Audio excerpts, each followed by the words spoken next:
Assalamualaikum warahmatullahi wabarakatuh.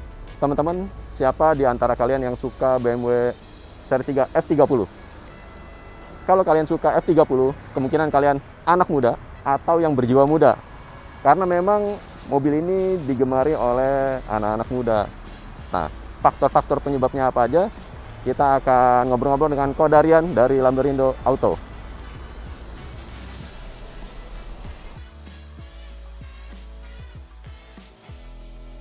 Halo, Ya, Kodarian. halo Pak, Apa kabar? apa kabar?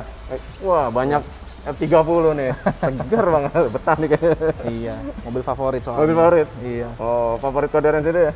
Saya sendiri ya, saya suka semuanya lah. Semuanya. Gimana? Hari ini mau ngobrol apa nih Pak? Ya ini, kan kita dapat informasi nih.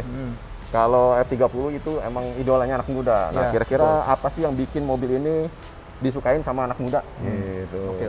Ya, seenggaknya ada 5 hal lah yang kurang lebih anak muda kenapa suka sama F30. Oh. Nah, ayo kita lihat ya Pak ya. Oke.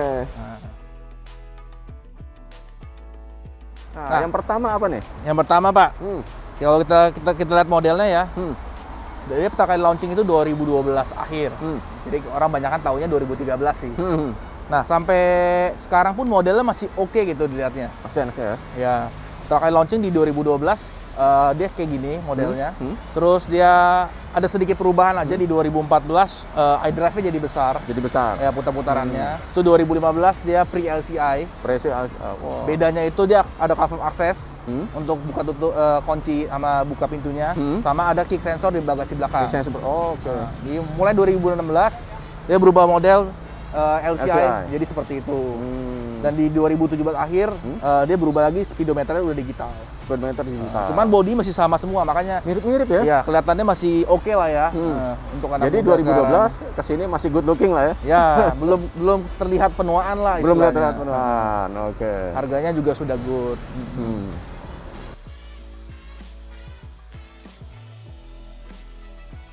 Nah, yang Pak, kedua apa nih? Nah, yang kedua kita bisa tahu ya modelnya seri 3 itu dia cukup compact sedan gitu. Compact ya? Jadi kalau kita bandingin sama seri 5 juga dia ukurannya lebih kecil sehingga ketika kita bawa jalan dia lebih lincah. Lincah ya? Gitu. Jadi cocok nih buat harian nih? Betul, buat nyelap-nyelip di kemacetan juga masih enak gitu. Buat anak muda sih ini ya handlingnya? Iya. Oke. Lanjut yang ketiga. Nah, selain modelnya yang compact, dia juga dibekali mesin 2000 cc turbo. Makanya itu tenaganya enak sama lincah. Selain tenaganya enak, bantingannya juga masih enak loh. Suspensinya ya? Iya, nggak keras, masih termasuk empuk untuk sedan ya. Tuh, jadi makanya kenapa BMW kalau orang bilang lebih suka mana Pak nyetirnya, enakan BMW atau enakan Mercy misalkan. Kalau untuk nyetir sih saya lebih suka BMW. Ya. Oke. Jadi bisa untuk dinamis sehari-hari ya? Ya, buat pakai sehari-hari enak, buat kita nongkrong juga masih ganteng ya kan? Ya? Nah, yang keempat nih. Oke, yang keempat selain mobil ini ganteng, mobil ini juga gampang dimodif loh. Gampang dimodif? Karena kan dari model yang dari 2013-nya sampai 2018-nya, model bodinya masih sama. Cuma beda-beda dikit, beda-beda lampu, beda-beda velg, interior juga cuma beda-beda dikit ya kan. Kita bisa ganti lampunya jadi yang udah facelift. Karena dia beda dikit doang. Lampu belakangnya juga kalau udah facelift kan dia udah nyambung. Nah, kita juga bisa ganti lampunya. Setir juga kalau seandainya udah facelift dia kan udah yang M Sport. Nah, kita bisa ganti setirnya. Nah, itu kenapa anak muda suka. Kalau misalnya ini mobil dikasih body kit sedikit aja, udah langsung ganteng banget Pak. Ganteng banget ya? Langsung sporty banget. Oke. Nah, yang kelima apa nih? Nah, yang kelima ini harganya Pak, yang sangat amat menarik Pak. Harga dari seri 3 yang tahun 2013 sampai 15, ini sudah di bawah 400 jutaan Pak.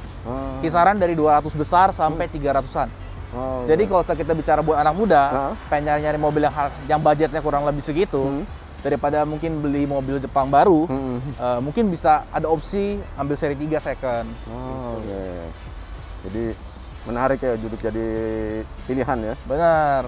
Harganya udah 200 gede, 300-an. Benar, terus udah gitu nggak usah takut juga karena perawatannya juga cukup mudah untuk F30. Nah, ngomong perawatan nih, kira-kira apa yang sih harus diperhatiin kalau kita mau ambil F30? Nah, sebenarnya ngecek mobil Eropa sama mobil Jepang, kalau saya pribadi saya lebih suka mobil Eropa. Lebih gampang. Kenapa? Tinggal dicolok aja, Pak, pakai alat. Jadi emang ada alat khusus untuk ngecek mana aja yang bermasalah. Jadi kalau misalnya mobil Eropa itu kan kebanyakan sudah ada elektriknya. Jadi kalau misalnya kita colok pakai alat, itu kelihatan Pak, misalkan oh lampu ini lagi bermasalah harus ganti bola misalkan. oh ini ada yang error di bagian ini, ada yang bagian ini. Nah itu sebenarnya lebih mudah gitu. Iya. Terus kira-kira apa sih problem yang biasa dihadapin sama F30 ini? Ya sebenarnya sih F30 nggak gitu banyak PR karena emang dia nggak rewel sih kalau untuk bagi saya ya.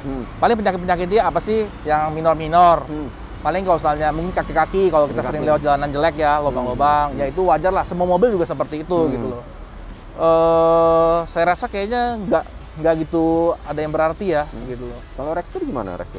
Rexter juga sebenarnya kalau misalnya kita bicara mungkin udah 80.000 kilo, baru mungkin Rexternya agak bunyi, itu sebenarnya bisa diservis. Tapi kalau misalnya kita bicara, oh F30 Rexternya sering kena, oh enggak juga. Sebenarnya mobil apa aja udah 80.000 pasti kena gitu loh. Sebenarnya sama-sama aja gitu loh. Karena pemakaian ya? Iya, betul. Kalau yang khas dia apa? Nah, ciri khas BMW itu pasti penyakitnya, biasa handle-handle lengket Pak. Handle-nya? Handle-handle pintu yang dalam. Itu kalau kena panas? Ya, karena kan bahan dia kan karet-karet rubber gitu. Jadi kalau di Indonesia mungkin panas ya. Mungkin di luar negeri nggak gitu panas, saya juga nggak tahu.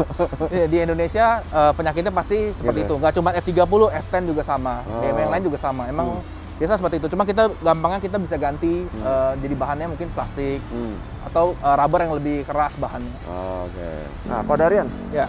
Kebetulan yang di sini lagi ada stok apa aja nih F30-nya? Nah, kebetulan kita kemarin ada 4, cuman kemarin udah laku 1. Nah, sekarang sisa 3. Ini F30 tahun 2013, Pak. 2013? Ya, pertama kali di launching kan 2012 akhir. Nah, ini masih termasuk yang pertama kali launching lah istilahnya. Nah, bedanya sama yang udah 2014, ya puteran-puteran iDrive-nya itu masih yang tombol kecil. Cuma kalau misalnya mau diganti yang tombol besar juga bisa, gampang itu. Banyak aksesoris yang jual. Makanya F30 cari aksesoris paling gampang. Gampang ya? Ini berapa nih harganya? Nah, ini 2013 kita buka harga cuman 310 juta, Pak. 310? Betul.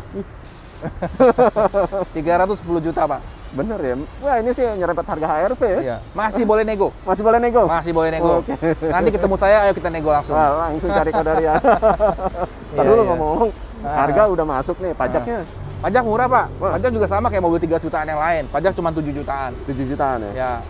Oke, kayak mobil baru Jepang lah ya? Ya, sekitar segitu ya. Sekitar segitu ya.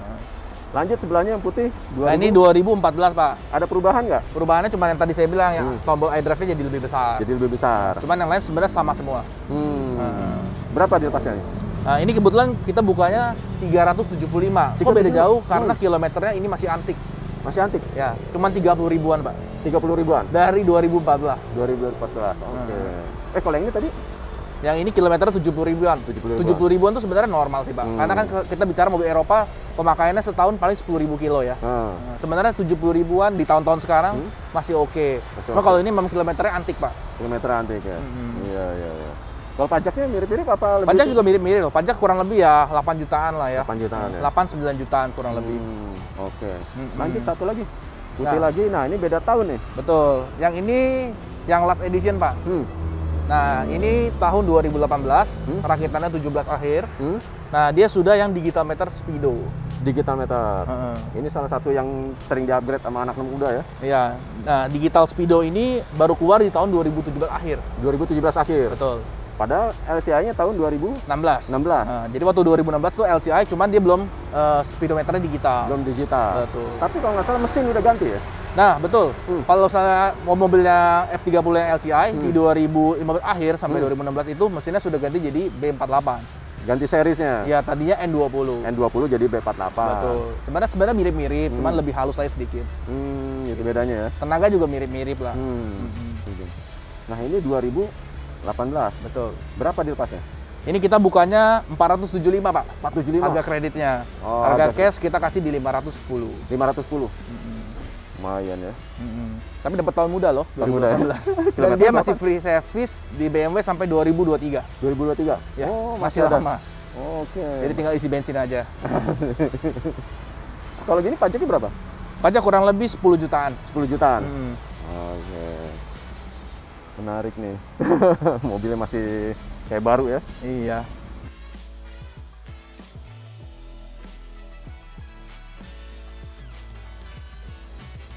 Nah, kalau kita lihat mobil Eropa itu kan kita percayalah mesinnya powerful, suspensinya nyaman, handlingnya juga mantep gitu ya. Tapi kita juga punya image, ya punya ada image, wah ini mobil suka rusak, padahal nggak dipakai juga ada masalah. Nah ini menurut Darian gimana nih sebagai ya pemakai juga kan sebelumnya? Ya, saya memakai juga sebelumnya dan saya juga banyak ketemu customer saya yang nanya hal yang sama. Katanya mobil Eropa kalau jarang dipakai jadi rusak juga. Nah, sebenarnya sih enggak juga. Karena kan sebenarnya gini, kalau mobil itu jarang dipakai, apalagi lama nggak dinyalain, pasti kan akinya soak. Nah, ketika aki soak karena elektrikalnya banyak di dalam mobil, ketika dia nyalain mobil tapi nggak dapat listrik, nah elektrikalnya ngebaca ini mobil bermasalah gitu, karena mungkin daya listriknya kurang gitu loh. Jadi sensor-sensornya nggak dapat listrik yang seharusnya, sehingga menimbulkan error ini sebenarnya. Laporan ya makanya kalau itu terjadi, lebih baik akinya coba diganti dulu. Habis itu kita yang tadi saya bilang ya, pakai colok, kita colok pakai alat, kita apa aja yang error. Nah itu biasa mereka pasti ada histori pernah error apa aja, itu histori semuanya pasti akan kecatat, Pak. Catat ya. Nah dari situ kita bisa coba erase. Nah, ketika kita coba erase dan ternyata dia hilang, berarti itu hanya error biasa.